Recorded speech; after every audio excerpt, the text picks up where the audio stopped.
Bonjour à chacune, bonjour à chacun. C'est une grande joie d'être avec vous pour réfléchir autour de ce thème, exprimer son identité de témoin. Alors, je m'appelle Thomas Audap. On m'a présenté, voici aussi une petite photo de ma famille. Et je travaille pour l'association France Évangélisation qui accompagne des évangélistes sous toutes leurs formes. Et nous organisons aussi, par exemple, des masterclass évangélistes qui sont une fois par mois, un jeudi soir, pour réfléchir et se former autour de l'évangélisation. Donc si ça vous intéresse, vous pouvez aussi nous rejoindre là-dessus. Je vous mets ce QR code avec un accès au PDF de l'enseignement de ce matin, mais aussi différentes ressources et différentes informations me concernant si ça vous intéresse. Vous pouvez donc scanner ce code. Alors nous sommes appelés en tant que membres du peuple de Dieu à être témoins. Alors rassurez-vous, nous n'allons pas lire toutes ces références, mais c'est pour montrer que la vocation du peuple de Dieu dans l'Ancien Testament, avant la venue du Messie, ou dans le Nouveau Testament, c'est de témoigner, de faire connaître Dieu autour de soi. Par exemple, dans l'Ancien Testament, on peut souligner les versets du psaume 96, verset 3, où il est dit « Oui, publiez sa gloire au milieu des nations, racontez ses merveilles chez tous les peuples. » Et le verset 10 « Proclamez aux nations que l'Éternel est roi, aussi le monde est ferme, il n'est pas ébranlé. » Voilà, la mission du peuple de Dieu était de le faire connaître. Et avec la Nouvelle Alliance, c'est exprimé de manière beaucoup plus claire que l'ensemble des chrétiens a pour rôle de témoigner, de faire connaître qui est Dieu. Il y a par exemple la fin de l'évangile selon Matthieu, le chapitre 28, où Jésus s'approche des apôtres et leur dit « J'ai reçu tout pouvoir dans le ciel et sur la terre. Allez donc dans le monde entier, faites des disciples parmi tous les peuples, baptisez-les au nom du Père, du Fils et du Saint-Esprit. Et apprenez-leur à obéir à tout ce que je vous ai prescrit. Et voici, je suis moi-même avec vous chaque jour, jusqu'à la fin du monde. » Dans la Nouvelle Alliance, il y a aussi l'Esprit Saint qui est répandu sur chaque croyant, dont un des rôles est d'équiper l'Église pour le témoignage. Alors, lorsque nous parlons de témoignage, nous pouvons nous poser la question, mais quoi faire? Ça correspond à quoi? Comment se comporter comme un témoin? Et pour répondre à ces questions, je vous propose de lire dans l'épître de Paul aux chrétiens de Colosse, donc c'est Colossiens chapitre 4, les versets 2 à 6. Alors, il s'affiche ici, mais vous pouvez aussi suivre dans vos Bibles si vous préférez. Donc la lettre de Paul aux Colossiens, chapitre 4, les versets 2 à 6. Persévérez dans la prière, soyez vigilants dans ce domaine et reconnaissants envers Dieu. Lorsque vous priez, intercédez en même temps pour nous, afin que Dieu nous donne des occasions d'annoncer sa parole, de proclamer le secret de son plan qui concerne le Christ. C'est à cause de ce message que je suis en prison. Demandez donc à Dieu que par ma prédication je puisse faire connaître clairement ce message, comme il est de mon devoir de le faire. Conduisez-vous avec sagesse dans vos relations avec ceux du dehors, en mettant à profit toutes les occasions qui se présentent à vous. Que votre parole soit toujours empreinte de la grâce de Dieu et pleine de saveur, pour savoir comment répondre avec à-propos à chacun. Alors, dans ce texte, c'est intéressant de regarder ce qui relève du « nous », donc l'apôtre Paul et son équipe de missionnaires, et le « vous », l'ensemble des chrétiens de cette Église. Donc, qu'est-ce qui relève du rôle, on va dire, peut-être des professionnels de l'évangélisation, et qu'est-ce qui relève du rôle de chaque chrétien, de chaque témoin? Et quand nous faisons cet exercice, nous voyons que ce qui concerne le « nous », c'est l'annonce de la parole, proclamer le secret du plan de Dieu, la prédication, faire connaître clairement le message. Et ce qui concerne le vous, donc l'ensemble des chrétiens de Colosse, l'ensemble des croyants, c'est la prière, se conduire avec sagesse, mettre à profit toutes les occasions qui se présentent et répondre avec à propos à chacun. Et on voit comme un schéma qui se dégage, la prière qui engendre un comportement, qui engendre des occasions et qui nous amène à répondre avec à propos à chacun. Et ce que je vous propose, donc, c'est de s'arrêter sur chacun de ces verbes, de ces actions, et de faire un petit focus. Alors, sur la prière, je relis les versets de l'apôtre Paul dans Colossiens 4. « Persévérez dans la prière, soyez vigilants dans ce domaine, reconnaissants envers Dieu. Lorsque vous priez, intercédez en même temps pour nous, afin que Dieu nous donne des occasions d'annoncer sa parole, de proclamer le secret de son plan qui concerne le Christ. C'est à cause de ce message que je suis en prison. Demandez donc à Dieu que par ma prédication, je puisse faire connaître clairement ce message, comme il est de mon devoir de le faire. » Donc là, l'apôtre Paul nous demande de prier pour les missionnaires, de prier pour la mission. La prière est importante parce que sans prière, le partage de l'évangile, c'est du vent, c'est de la parlotte. Parce que c'est Dieu qui convainc les cœurs. Nous pouvons parler, mais c'est le travail du Seigneur de convaincre. Et donc nous avons besoin de prier, de lui demander son action. Notre prière exprime notre dépendance au Saint-Esprit. Nous pouvons prier pour les personnes que nous allons rencontrer dans la journée. Alors bien sûr, il y a toujours des surprises, mais bien souvent, nous savons que quand nous allons aller au travail, nous allons rencontrer Nathalie à la comptabilité, Arnaud qui partage le même espace de travail que nous, etc. Et donc en partant le matin, nous pouvons prier pour ces personnes. Et comme prière, nous pouvons, si vous le désirez, faire cette prière en disant « Seigneur, donne-moi des occasions de témoigner de l'Évangile. » Et parfois, en faisant cette prière, je me rendais compte que Dieu ouvrait des portes, mais que je n'avais pas le courage et la force de les saisir. Alors j'ai dit, Seigneur, s'il te plaît, donne-moi aussi la force de saisir ces occasions que tu me présentes.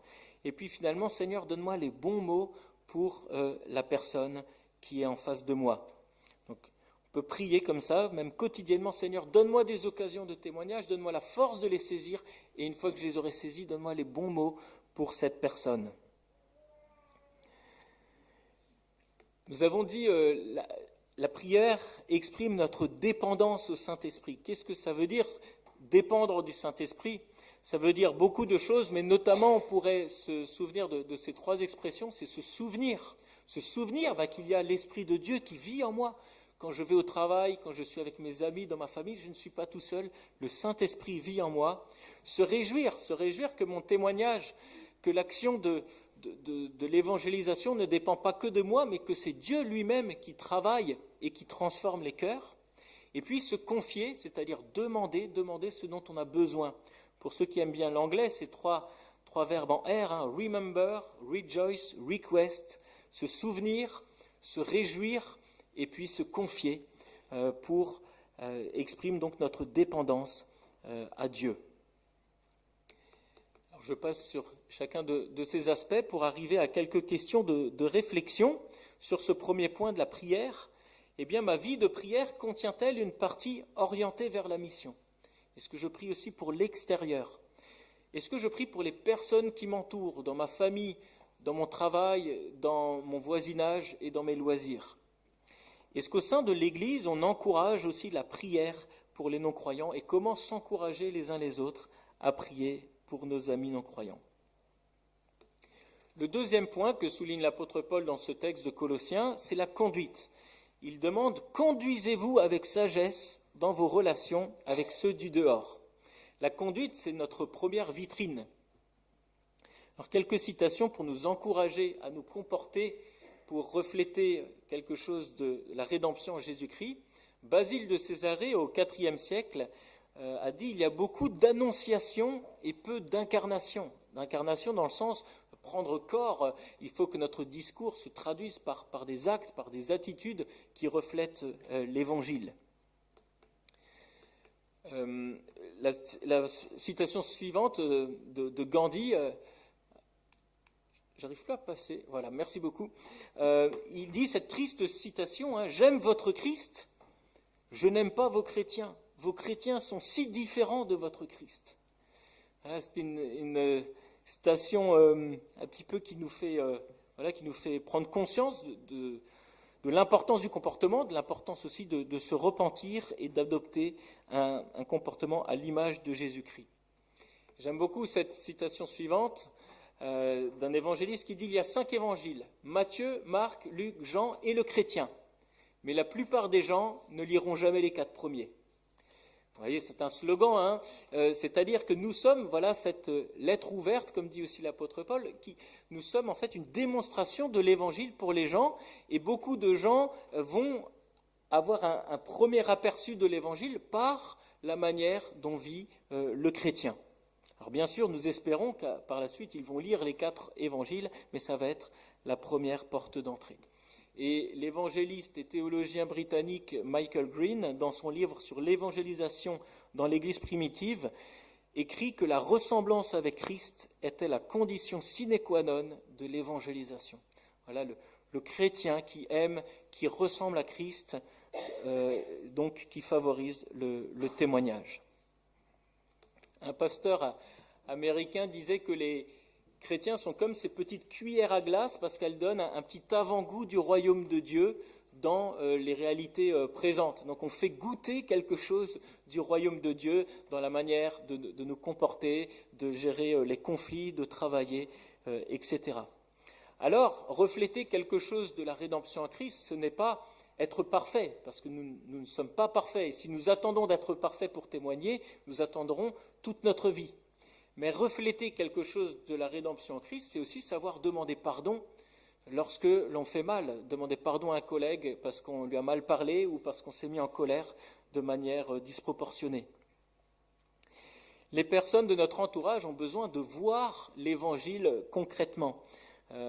Quelqu'un a écrit « Notre génération écoute avec ses yeux et pense avec ses sentiments ». Notre génération donc écoute avec ses yeux et pense avec ses sentiments. Donc les gens ont besoin de voir l'évangile, pas simplement d'entendre un discours sur l'évangile, mais de voir aussi ce que l'évangile transforme dans des situations de stress, de deuil, etc.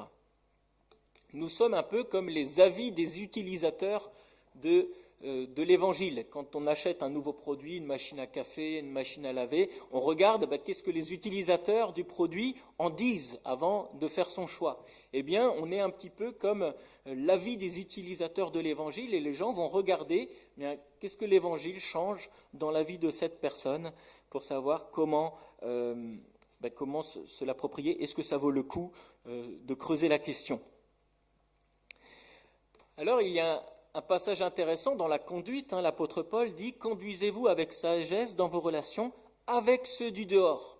Donc là, il y a un accent, être de se conduire de manière adaptée, de manière qui reflète l'Évangile avec les gens extérieurs à l'Église. Et donc, on peut se poser la question, avons-nous des amitiés, des relations avec des gens en dehors ? Parce qu'il a été fait un sondage aux États-Unis qui montre le nombre d'amis non-croyants en fonction du nombre d'années de vie chrétienne. Et le sondage révèle qu'au bout de 7-8 ans, eh bien, le chrétien n'a plus d'amis non-croyants dans son entourage. Peut-être qu'il n'a que des amis chrétiens. Alors espérons que peut-être parmi ces amis non-chrétiens, certains sont devenus chrétiens, mais la plupart du temps, c'est parce que finalement, il perd ses relations au cours du temps. Et donc, si nous voulons nous comporter avec sagesse envers ceux du dehors, nous devons maintenir des relations avec ceux du dehors, c'est-à-dire des personnes qui n'appartiennent pas encore à la famille de Dieu, afin d'être sel et lumière du monde. Alors, quelques réflexions avant de passer au point suivant. Donc, que puis-je faire pour développer mes relations amicales avec des personnes non chrétiennes ? Et chacun, avec sa créativité, ses habitudes, son caractère, va pouvoir trouver des moyens de développer des relations avec des personnes non chrétiennes. Ça peut être dans un engagement associatif, un engagement politique, un engagement social, selon les dons que Dieu vous a donnés. Comment l'Église peut-elle encourager les chrétiens à développer des relations avec des non-chrétiens ? On peut parler les uns avec des autres, quels sont les gens qui nous entourent, comment les aimer, comment témoigner. Quand est-ce que vous avez rendu un service à un voisin pour la dernière fois, pour traduire l'amour en acte ? Ou bien quand est-ce que vous avez aussi demandé un service à un voisin pour la dernière fois, parce que construire une relation, c'est pas toujours être dans la position de celui qui aide, mais aussi dans la position de celui qui se met au bénéfice de l'aide de l'autre. Et avoir une bonne attitude, nous l'avons dit, ce n'est pas la même chose qu'être parfait. Donc quand est-ce que vous avez présenté vos excuses à un collègue pour la dernière fois ? On a quelques pistes de réflexion pour travailler notre comportement envers l'extérieur. Ensuite, l'apôtre Paul nous encourage à saisir les occasions. Il écrit « en mettant à profit toutes les occasions qui se présentent à vous ». Là, j'ai pris la traduction dans la version Summer. D'autres versions traduisent « racheter le temps ». Donc c'est l'idée de mettre à profit les occasions qui se présentent à nous. Et pour les occasions, j'aime bien parler des ponts, c'est-à-dire qu'est-ce qui me permet de passer d'une conversation ordinaire à une conversation spirituelle. Et donc je vous propose quelques ponts, c'est pas une liste exhaustive et chacun avec sa personnalité, sa créativité peut créer de nouveaux ponts pour le témoignage. Mais par exemple, il y a les fêtes qui nous permettent de parler de notre foi. Il y a par exemple Noël. Que fais-tu à Noël ? Ou quels sont tes espoirs pour la nouvelle année ?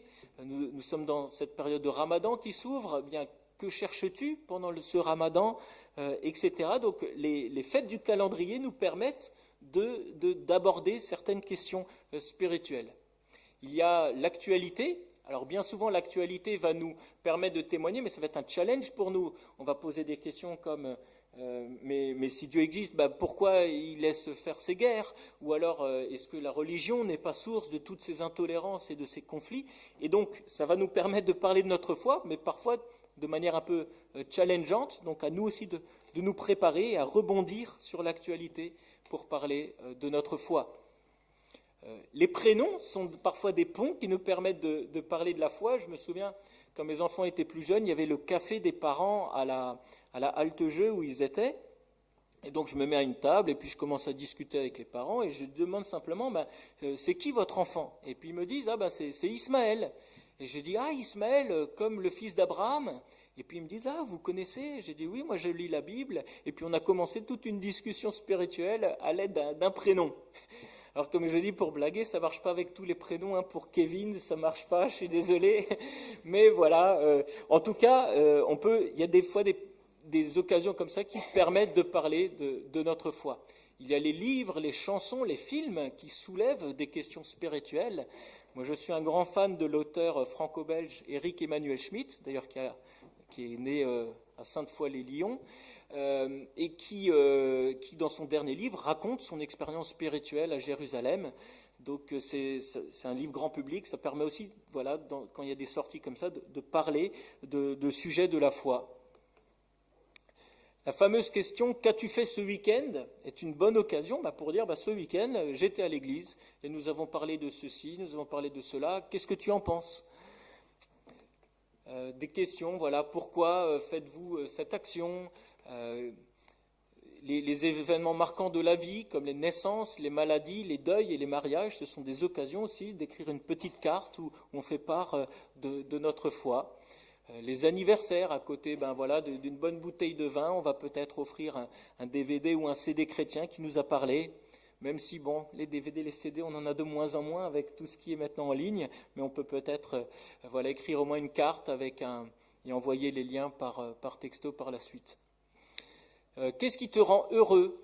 Des questions comme ça peuvent parfois amener à passer une discussion superficielle et amener à un niveau plus spirituel. Quelle est la meilleure chose qui te soit arrivée ? Ou bien quelle est ta plus grande insatisfaction dans la vie ? Mais surtout, pour construire des ponts, il faudra savoir écouter la personne. Quel est son parcours ? Qu'est-ce qu'elle dit ? Et tout en écoutant la personne, on prie intérieurement en disant « Mais Seigneur, qu'est-ce que tu veux que je dise à cette personne, étant donné l'histoire qu'elle me raconte ?» Voilà, ça je passe. C'était encore des conseils pour saisir des occasions, mais chacun, donc avec sa personnalité, sa créativité, peut créer ses ponts, saisir les occasions que la vie donne pour parler de sa foi. Donc en réflexion, on peut se poser la question, quel est le pont qu'on aimerait utiliser ? quel est peut-être un nouveau pont aussi qu'on aimerait créer, que je n'ai pas mentionné, c'est juste des exemples, mais chacun peut créer des ponts. Et comment l'Église peut-elle préparer donc les chrétiens, les fidèles, à saisir les occasions? Nous avons vu que parfois c'est difficile de saisir les occasions en lien avec l'actualité, etc. Mais parfois, l'Église est un pont en soi quand on a un événement à Noël, un événement à Pâques, en disant, voilà, je t'invite à découvrir ce que c'est Pâques pour moi, et je t'invite dans mon Église. Et là, l'Église est vraiment le lieu où l'Évangile peut être encore annoncé d'une autre manière.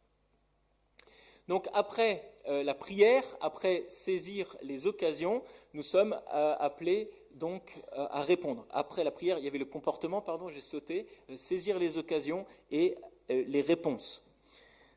Et l'apôtre Paul dit que votre parole soit toujours empreinte de la grâce de Dieu et pleine de saveur pour savoir comment répondre avec à propos à chacun. Répondre de manière à propos. On ne va pas toujours dire la même chose à tout le monde. D'ailleurs, quand on regarde Jésus-Christ et les différents dialogues qu'il a eus, il n'a pas dit la même chose au jeune homme riche qu'avec la dame samaritaine au puits, etc. Et quand on compare aussi des discours de l'apôtre Paul, quand il est dans une synagogue à Antioche de Pisidie en acte 13, ou quand il est à Athènes, à l'Acropole, il ne dit pas la même chose dans ses discours. Alors, sans examiner ce tableau dans tous ses détails, mais on peut remarquer que lorsqu'il est avec des Juifs, il va citer l'Ancien Testament et il va s'efforcer de montrer que Jésus est le Messie, parce que ça a un sens. Les Juifs connaissent l'Ancien Testament et attendent le Messie. Alors que quand il s'adresse à des Grecs à Athènes, il ne cite pas l'Ancien Testament, ce n'est pas une référence pour eux. Et il ne va pas chercher à montrer que Jésus est le Messie, mais plutôt à montrer qu'il faut se détourner des idoles pour se tourner vers le Dieu vivant. Et donc, le même apôtre a deux discours différents parce qu'il a deux publics différents. Et je pense que c'est aussi une bonne leçon pour nous d'essayer d'adapter notre discours à la personne qui est en face de nous. Alors bien sûr, notre discours, si nous présentons l'Évangile, parlera toujours de Jésus, et en particulier de sa mort et de sa résurrection, mais nous allons le faire d'une manière ou d'une autre en fonction des gens qui nous entourent. Il faudra aussi avoir un langage adapté, adopter son discours à ce que les gens comprennent. Vous savez, on a souvent un jargon chrétien qui est souvent mal connu à l'extérieur, et même quand je m'efforce d'employer un langage simple dans mes vidéos que je fais par exemple sur ma chaîne YouTube, eh bien parfois quand je les regarde ou quand je les montre à un ami, eh bien on me fait remarquer, tiens là encore tu as employé un mot qui est pas évident quand on n'est pas du milieu. Voilà, des mots comme la grâce, comme le péché sont souvent mal compris et donc il faut pouvoir les expliquer. Le péché, voilà, c'est cette attitude intérieure qui fait qu'on veut être Dieu à la place de Dieu et qui se manifeste par plein d'actes mauvais. C'est ce qui fait que le monde ne tourne pas rond. La grâce, c'est une faveur imméritée, le fait que Dieu nous aime, non pas à cause de nos mérites, mais même malgré nos démérites. Et donc, nous pouvons employer peut-être des concepts, des mots un petit peu compliqués, mais il faudra pouvoir les définir pour que la personne comprenne ce que nous sommes en train de dire. Adapter aussi notre contenu. Nous vivons dans une société où beaucoup de personnes n'ont pas de référence biblique. Ce n'est pas de leur faute, ils n'ont jamais appris, on ne peut pas leur reprocher de ne pas connaître l'histoire biblique, mais ce sera donc à nous de faire cet effort. Je me souviens toujours quand j'étais au lycée, on avait eu l'occasion de se réunir et faire un club biblique, et j'avais invité des amis, et puis à un moment donné, je dis, tout le monde connaît Jonas. Et puis alors, non, tout le monde ne connaissait pas Jonas. Est-ce qu'il est peut-être en terminale B? Non, c'est pas ce Jonas-là. Je parlais du Jonas de la Bible. Mais quand les gens n'ont pas eu l'occasion d'entendre, on ne peut pas leur reprocher de ne pas connaître. Et donc, ce sera à nous d'adapter notre langage et le contenu des informations que nous allons donner. Alors, si nous parlons de l'Évangile, nous parlerons bien sûr de la mort et de la résurrection de Jésus-Christ. On peut se souvenir peut-être d'un résumé de l'Évangile, fait, donc là je me base sur The4, qui est un outil diffusé par Agapé, qui donne un bon résumé de l'Évangile en parlant d'un Dieu créateur qui veut avoir une relation avec nous, mais nous avons un problème, nous lui avons tourné le dos, nous avons voulu être Dieu à la place de Dieu, mais comme Dieu nous aime, il a prévu une solution pour nous réconcilier avec lui. Cette solution passe par la mort et la résurrection de Jésus-Christ, qui prend notre culpabilité et qui nous offre sa justice. Et qu'allons-nous faire de cette solution ? Donc, lorsqu'on veut présenter l'Évangile en entier, il faudra passer par ces 4 points. Seulement, dans notre présentation de l'Évangile, on ne va pas toujours les dire de la même manière, toujours peut-être parfois on les présentera pas dans cet ordre-là, mais il faudra toujours que ce soit centré sur la mort et la résurrection de Jésus-Christ, sinon ce n'est pas l'Évangile. Mais l'Évangile se décline à plusieurs facettes. Parfois dans la Bible, c'est présenté comme un message de justification, parfois un message de rédemption, parfois un message d'adoption, parfois un message de réconciliation, parfois un message de victoire sur les puissances mauvaises. Et c'est toujours le même évangile, mais qui est illustré de différentes manières dans la Bible. Et donc à nous aussi de présenter l'évangile d'une manière qui va être pertinente pour la personne en face de nous. Prenons un exemple, si on veut partager l'évangile à quelqu'un qui vient d'une religion animiste, l'évangile comme victoire sur les puissances mauvaises peut être quelque chose qui va vraiment donner sens, qui va résonner dans la personne et dire « Ah ben maintenant je suis délivré, je n'ai plus à avoir peur des esprits des ancêtres, etc. » Mais présenter l'évangile comme victoire sur les puissances mauvaises à un athée, quelqu'un qui vient de l'athéisme, c'est peut-être moins pertinent parce qu'il va peut-être se dire « Mais je ne suis même pas sûr qu'il y ait des puissances mauvaises qui existent. » Par contre, peut-être présenter l'évangile comme un message de réconciliation. On peut à nouveau être réconcilié avec la source de la vie, comprendre le sens de l'existence et la joie. C'est peut-être quelque chose qui va être un angle d'attaque plus adéquat pour quelqu'un qui vient de l'athéisme. Par exemple, après, comme nous ne savons pas aussi quel est l'arrière-plan des personnes avec qui nous discutons, nous avons besoin d'écouter les personnes, savoir quelles sont leurs histoires et quel élément de l'évangile va être pertinent dans la situation. Alors nous arrivons tout doucement à la conclusion. Donc nous avons vu que l'apôtre Paul nous exhorte à la prière, à nous comporter avec sagesse envers ceux du dehors, à saisir les occasions et puis à répondre avec à-propos à chacun. Et donc, pour cela, nous ne sommes pas seuls.